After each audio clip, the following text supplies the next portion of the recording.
Programang ito ay rated SPG.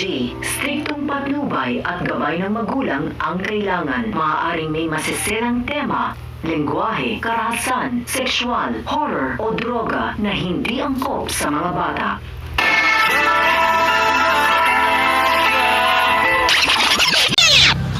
Ang mga dapat nating abangan sa FPJ's Batang Quiapo.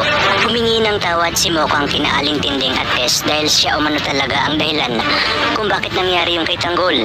Dahil sa kagustuhan ni Tanggol na tulungan siya para mapa-opera ang kanyang tatay Marsing. Kaya naman tila nagkaroon ng tensyon sa pagitan ni Tess at Aling Nita dahil parang sinisisi ni Tess si Mokang. Gayong sinabi naman ni Mokang na wag na umanong gawin ito ni Tanggol.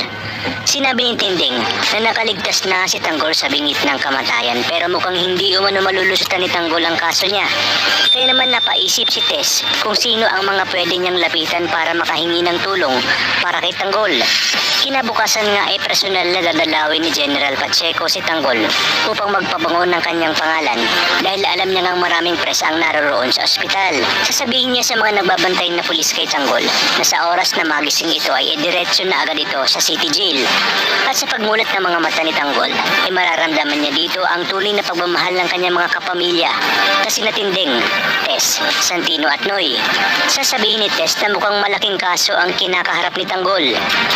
Labis naman ang pag-aalala ni Tinding dahil paano na umalis ngayon si Tanggol dahil tuloy nang sinira nito ang kanyang buhay.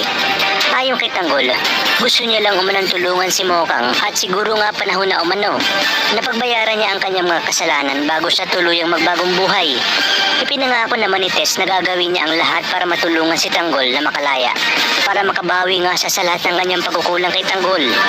Maya-maya pa ay atat na sasabihin ni Rigor na kailangan nang ilipat si Tanggol kahit hindi pa man ito lubusang magaling. Magpapabida naman siya sa harapan ng press at sasabihin na ginawa niya lang ang tama at dapat walang pinoprotektahan kahit na umano kapamilya niya.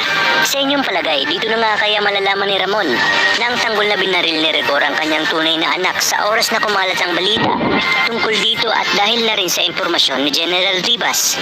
Kaya naman mga kapamilya, tutok lang dahil marami pa tayong dapat abangan dito lang sa pambansang teleserye ng Sambayanan, ang FPJ's Batang Quiapo.